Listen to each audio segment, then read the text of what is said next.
أعوذ بالله من الشيطان الرجيم. بسم الله الرحمن الرحيم. والفجر وليال عشر والشفع والوتر والليل إذا يسر هل في ذلك قسم لذي حجر ألم تر كيف فعل ربك بعاد إرم ذات العماد التي لم يخلق مثلها في البلاد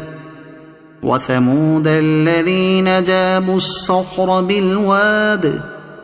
وفرعون ذي الأوتاد الذين طغوا في البلاد فأكثروا فيها الفساد فصب عليهم ربك سوط عذاب إن ربك لبالمرصاد فأما الإنسان إذا ما ابتلاه ربه فأكرمه ونعمه فيقول ربي أكرمن وأما إذا ما ابتلاه فقدر عليه رزقه فيقول ربي أهانن كلا بل لا تكرمون اليتيم ولا تحاضون على طعام المسكين وتأكلون التراث أكلا لما وتحبون المال حبا جما كلا إذا دكت الأرض دكا دكا